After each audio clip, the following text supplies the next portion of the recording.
Hello friend, আশা করছি সকলে অনেক ভালো আছো। নতুন একটি রেসিপিতে তোমাদের সকলকে স্বাগত। আজকে আমি বানিয়ে দেখাবো গুড়ের পায়েস। এইভাবে গুড়ের পায়েস রেসিপির জন্য এইখানে আমি গোবিন্দভোগ চাল নিয়ে নিয়েছি। মিষ্টির জন্য ব্যবহার করছি পাটালি গুড়। আর এখানে আমি গুঁড়ো আমল দুধ নিয়েছি কাজু কিশমিশ। স্বাদের জন্য ব্যবহার করব সামান্য লবণ। এইদিকে নিয়েছি তেজপাতা, এলাচ। এখানে আমি 500 মতো গরুর দুধ আগে থেকেই জাল করে নিয়েছিলাম।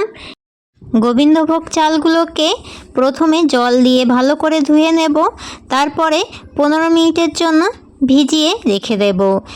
এইখানে আমি 150 গ্রাম মতো গোবিন্দভোগ চাল নিয়েছি, আর তার জন্য 150 গ্রাম মতো পাটালি গুড় নিয়েছি। তোমরা যারা প্রথম আমার চ্যানেলে আমার ভিডিও দেখছো, আমার চ্যানেলটিকে সাবস্ক্রাইব করে দিয়ে পাশে থাকা বেল আইকনটি অল করে রাখার অনুরোধ রইল, যাতে আমার নিত্য নতুন রেসিপিগুলো তোমরাই প্রথমে দেখতে পাও। আমার নতুন পুরনো সকল বন্ধুদের আমার পাশে থাকার অনুরোধ রইল। এইদিকে কাজু কিশমিশগুলোকেও জল দিয়ে ধুয়ে 15 মিনিটের জন্য ভিজিয়ে রেখে দেব। এইদিকে পাটালি গুড়টাকে গ্রেট করে নিচ্ছি। অনেক সময় পাটালি গুড়টা আস্ত ব্যবহার করলে সেটি গলতে অনেক টাইম লাগে। এইভাবে গ্রেট করে ব্যবহার করলে পাটালি গুড়টা খুব তাড়াতাড়ি আর খুব ভালোভাবে মিশে যায়। পাটালি গুড়টাকে গ্রেট করে নেওয়া হয়ে গেছে। এবারে আমল দুধটা গুলিয়ে নেব।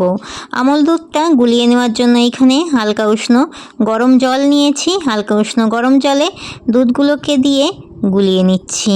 পায়েসটা রান্না করার আগ দিয়ে সব কিছু রেডি করে নিয়েছি। এবারে পায়েসটা রান্না করে নেব।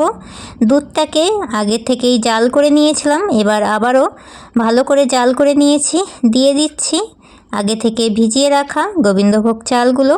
পায়েস রান্না করার আগ দিয়ে চালগুলোকে এইভাবে 15 থেকে 20 মিনিটের জন্য ভিজিয়ে রেখে পায়েসটা রান্না করলে পায়েসটা খুব তাড়াতাড়ি রান্না হয়ে যায়। এবারে চালগুলো ঠিক এই পর্যায়ে রান্না করে নিয়েছি। এতে দিয়ে দেব সামান্য পরিমাণ লবণ। লবণটা মিষ্টির ব্যালেন্সটা একদম ঠিকঠাক রাখে, সেই জন্য সামান্য লবণ অবশ্যই দিয়ে দেবে। এবারে দিয়ে দিচ্ছি এলাচ, তেজপাতা। পায়েসটা রান্না করার সময় গ্যাসের আঁচটা অবশ্যই লো ফ্লেমে করে দিয়ে পায়েসটা রান্না করবে, তাহলে পায়েসটা খুব ভালো রান্না হবে। চালগুলো প্রায় 50% মতো রান্না করে নিয়েছি। এবারে দিয়ে দিয়েছি আগে থেকে ভিজিয়ে রাখা কাজু কিশমিশগুলো। পায়েসের চালগুলোকে প্রায় 80% মতো সেদ্ধ করে নিয়েছি। এই পর্যায়ে দিয়ে দেব আগে থেকে গ্রেট করে রাখা পাটালি গুড়টাকে দিয়ে ভালো করে মিশিয়ে নেব। পায়েস রেসিপিতে চিনি কিংবা গুড় যেটাই ব্যবহার করো না কেন, মিষ্টিটা আগেই দেবে না। চালটাকে প্রথমে এইভাবে একটু জাল করে নেবে, শেষের দিকে মিষ্টিটা দেবে। মিষ্টিটা আগে দিয়ে দিলে দুধটা খুব তাড়াতাড়ি টেনে যাবে আর চালগুলো ভালো একটা সেদ্ধ হবে না। পায়েসের চালগুলো আমি 90% মতো রান্না করে নিয়েছি। এই পর্যায়ে দিয়ে দিলাম আগে থেকে গুলিয়ে রাখা আমল দুধটা। আমল দুধটা দিয়ে আরও 2 মিনিট মতো রান্না করে নেব। গুড়ের পায়েস হয়ে গেছে। ঠিক এই রকম পর্যায়ে আমি পায়েসটিকে নামিয়ে নেব।